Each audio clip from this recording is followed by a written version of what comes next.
Yeah, Vinny, there have been protests in the streets and cities all around America, and they're certainly highlighting problems with policing in America.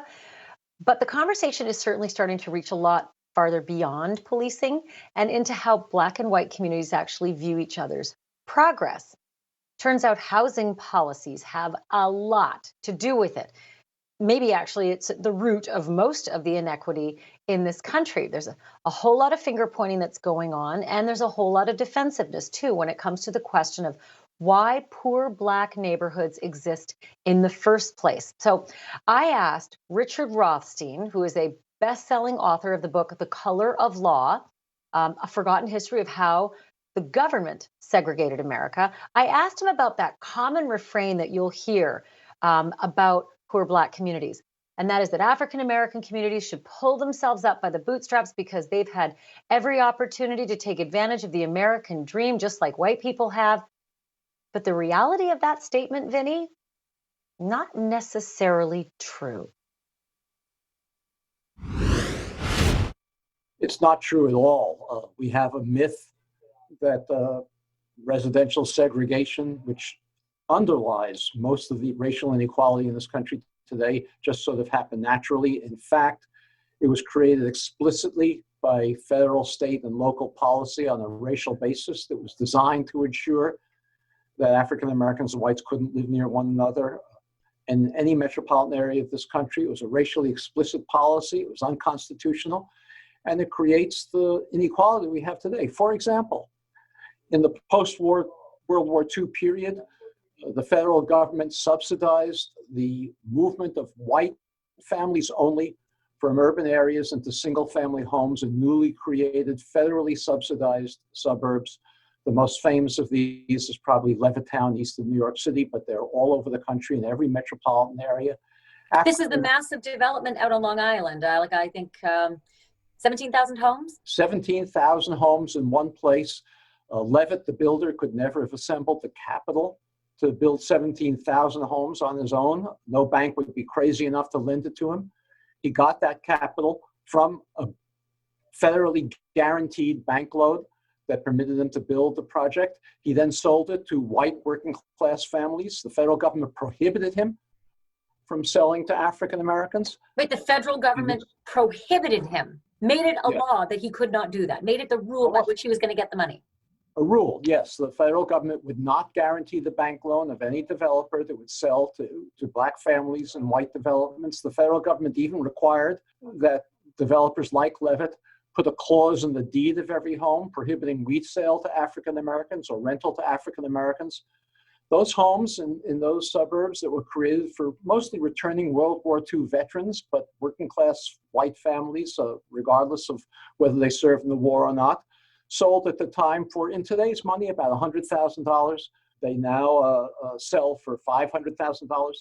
That $400,000 difference is the equity, the appreciation, the wealth that white families gained from this federally subsidized program. There was an attempt at remedying it in the 60s. The Fair Housing Act effectively said this can no longer stand.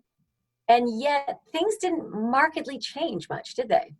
Well, the Fair Housing Act was not capable of undoing the segregation that had already been created. We mentioned before this development east of New York City, Levittown. Those homes now sell for $500,000 a piece. They're unaffordable to African Americans or to working class whites as well. The Fair Housing Act says, in effect, okay, African Americans, you're now free to live in Levittown. But working class families are not free to live in a place they can't afford. The result is that today, Levittown is about 2% African American, in a neighborhood that's about 15% African American.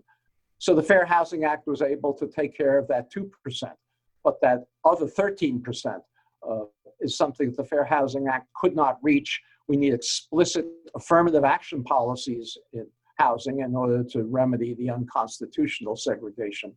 For anybody thinking that this, well, that's just housing, there's so much more to life. There's a lot to it in, say, 1 or 2 generations. When you're talking about upwards of $500,000, that's equity that could have been pulled out to pay for children going to college, medical bills, your bouts of unemployment. And I think I've heard you say in lectures before, bequeathing it to your kids. So wealth that's passed down, that never got passed down to African Americans. That's right. African American household incomes today are about 60%, 60% of white incomes. That's a big disparity. But African American wealth is only 5% of white wealth. And that enormous disparity between a 60% income ratio and a 5% wealth ratio is entirely attributable to unconstitutional federal housing policy that was practiced in the mid-20th century and that we've never remedied. The notion that America was just wholesale racist isn't necessarily fair. There were progressive developers. Even back during the development of Levittown, what happened to those developers and how did they fare? Well, there were very few of them. For working class families, the only way these suburbs could be created was with federal bank guarantees. There were some progressive developers for more affluent families, but for working class families, it was not possible to build housing without federal bank guarantees. And even if there was a progressive developer, that developer couldn't get the federal bank guarantee unless that developer was willing to pledge not to sell to African Americans. So I've seen language, and I want to just check it with you so that I'm not wrong here, that still exists in deeds today. For instance, from Levittown, saying the tenant agrees not to permit the premises to be used or occupied by any person other than members of the Caucasian race. And it's still in those deeds today. It's not enforceable, but it still exists. Yes, many of your viewers, if they have homes that were built in the mid-20th century and they look at their deeds, when you buy a home, I bought a home, you get a thick stack of papers. Nobody reads the small print in them, but every one of them has this language prohibiting resale to non-Caucasians. The language can't be removed. You can't change your deed any more than you can rewrite your property line. The deed is the deed. And it's unenforceable, but it's there for everybody to see in communities all over the country. If social engineering back in the 40s and 50s created this, can social engineer, and that's negative, can social engineering then, considered to be a negative, be used to fix this today? Or is it sort of the toothpaste is out of the tube? Oh, no. Of course, the toothpaste is out of the tube. It's difficult. But what policy created, policy can uncreate. We could have an affirmative action program in housing that, for example, subsidized African Americans to move into these developments that are unaffordable today, but that were affordable when they were prohibited from moving into them. That's just one example of a policy. We can do many things to undo the segregation that we created, but it takes political will. It takes a new civil rights movement that is focused on these kinds of policies. The current Black Lives Matter movement is terrific, but it needs to go beyond reforms in police and taking down memorials to Confederate soldiers. It needs to begin to focus on these explicit policies that segregated the country and attempt to undo them.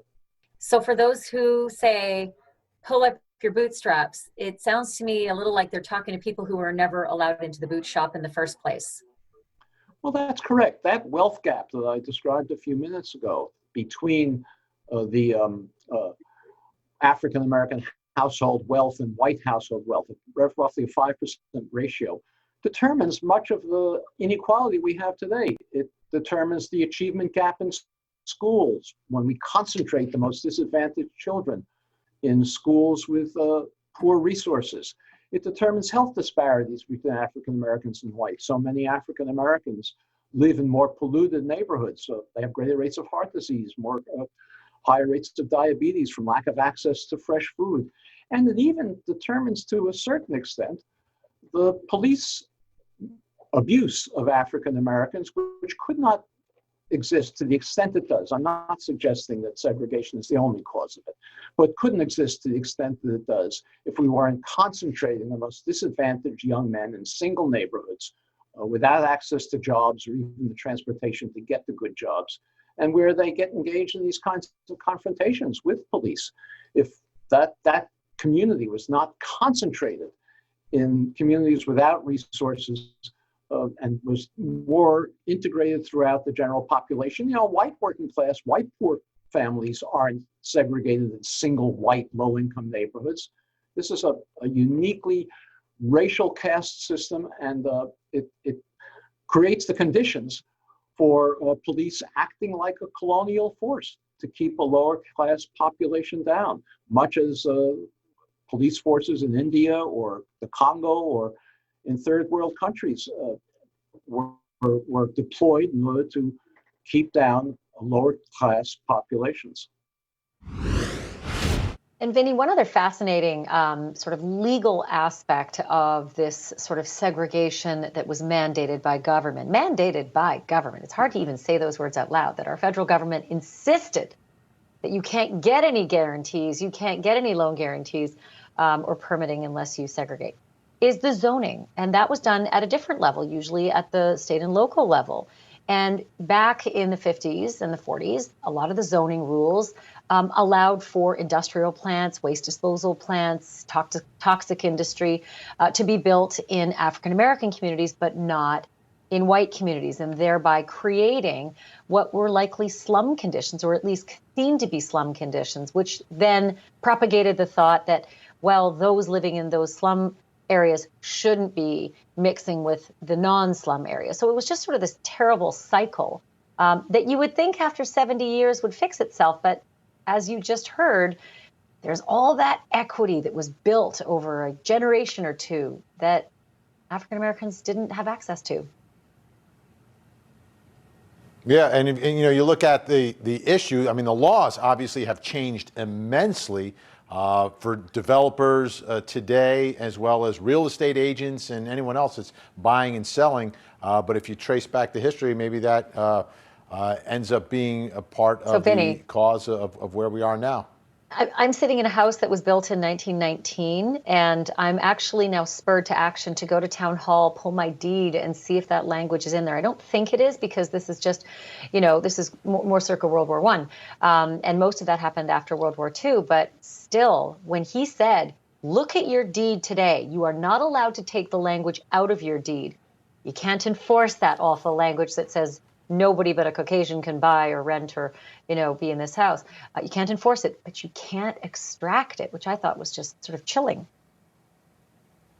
Yeah, chilling and strange, but a history lesson. Thanks so much, Ashley. Appreciate it.